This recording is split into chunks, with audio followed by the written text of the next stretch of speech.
Welcome to vidIQ Point Counterpoint, where Rob Wilson says something and then I argue against it. Rob, what is your point today? All right, Travis, I didn't think I'd be saying this even a year ago, but everyone should be making YouTube Shorts. That's terrible. Not everyone should make YouTube Shorts. Why would you even say that? What's your point on this? Well, I think there's two simple reasons right off of the bat. It's the lowest barrier to entry to get onto YouTube. You could start a channel and within 10 minutes have your first YouTube short on the platform. And even, 4 years later now, 5 years later, I think, is an incredible opportunity for discovery. There are so many people consuming shorts, like tens of billions every single day, and you just can't ignore that as a creator, right? Well, my counterpoint's super simple on this, Rob. First of all, that's a terrible piece of advice. And as smart as you are, you should know better. Shorts are only for people who really can create shorts, and not everyone has the skill to do that. You have to tell an amazingly interesting story in a very short amount of time. Some of us just like to sit back, relax, and breathe through our content and not try to rush through everything. I don't want to make a YouTube short just because it's the cool thing to do and I'm going to get tons of views. Why do you think it's so important for a channel to use YouTube Shorts? You've fallen right into my trap. You just said not everybody has the skills to create shorts. Well, when you started your YouTube channel 10 to 15 years ago, you didn't have the skills to make long form content. Some would argue you don't now.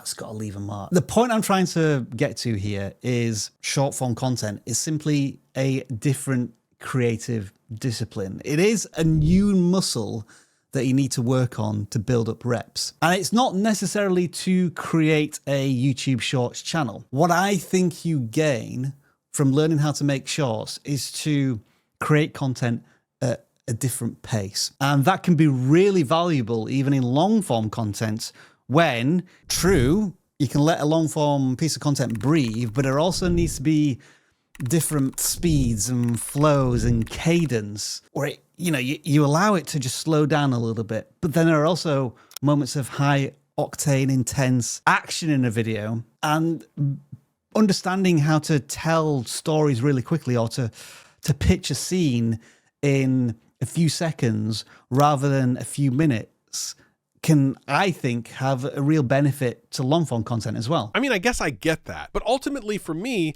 I like telling a story. And while you can definitely tell a great story in YouTube Shorts, I just feel so rushed when I do it. Personally, I like to take time. So for example, I do the podcast here on vidIQ, and I love taking time to talk to people and kind of understanding what they're all about. And that takes time. That means I don't want to rush you through any of your points and try to rush through an answer for you. I want to take my time. YouTube Shorts are great for getting those numbers to be boosted really high, really fast. And on the podcast channel, yeah, sure, we do YouTube Shorts as well. But the reason we do them is because we take little segments out of a much larger podcast. And that part isn't rushed at all. It's just contextual for the question that was asked. And again, I guess shorts are okay. And some people are actually just straight up shorts creators, and props to them because they are doing amazing work and getting tons of views. But not everyone needs to do that. And I think having people feel like they need to do YouTube Shorts is probably bad advice. So far, the score is 1-0. I'm winning. Rob, what's your next counterpoint about this? I know you don't have one. I'm so smart.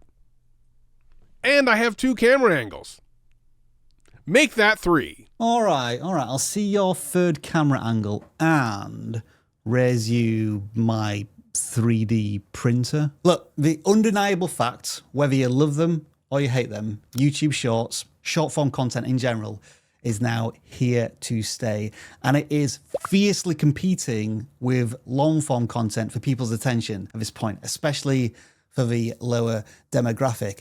And I think to just completely ignore short form content is to be in the same position as TV networks ignoring YouTube 20 years ago. And look how that's turned out. And that could be the same thing that happens to long form creators if people continue to migrate over to short form content, whether it be on YouTube or TikTok or anywhere else in the future. Yeah, I also understand that, Rob, but I think at the end of the day, what I enjoy most about long form content is it's like a conversation. It feels like someone's in the room with you, talking you through things, which is another reason why I like live streams. Kind of the same thing as long form, where it's even longer and you can vibe with your audience and enjoy and engage with them. In my mind, shorts, while absolutely great for some creators, actually bypass that. It's so disposable. Like, I just saw you for 10 seconds and now I'm done with you. Whereas if you watch me for 5 minutes, we're going to be best friends. Everyone who's watching right now, we're best friends, right? Please be my friend. Let me put it in simple terms. Adapt or die. I was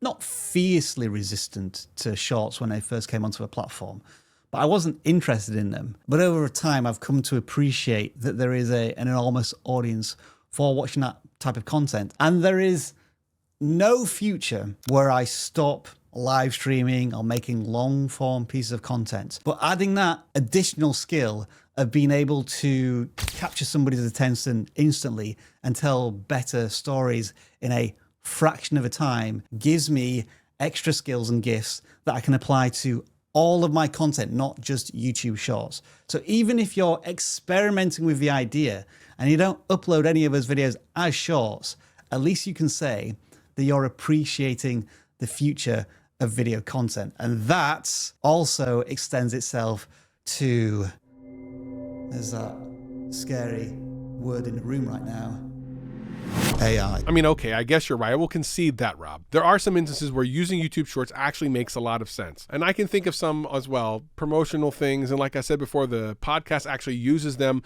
for different segments. If someone doesn't want to listen to an hour worth of conversation just to get a question answered, they could just watch the YouTube short. I will concede that. It's 1-to-1. I guess it's down to deathmatch time.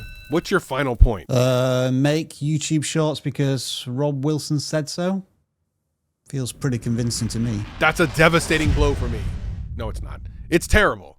Nothing you say is going to change my mind on this, Rob. YouTube Shorts are great. And while we have seen creators grow and explode with growth using YouTube Shorts, I will always have a soft place in my heart, a nice warm spot in the little bit crusted over part of my heart for YouTube Longs. We're calling them Longs, ladies and gentlemen. Forget Shorts, we're Longs. Hashtag Long Nation. I want to see everyone who's watching this video in the comments section doing hashtag Long Nation. So what do you think? Who won?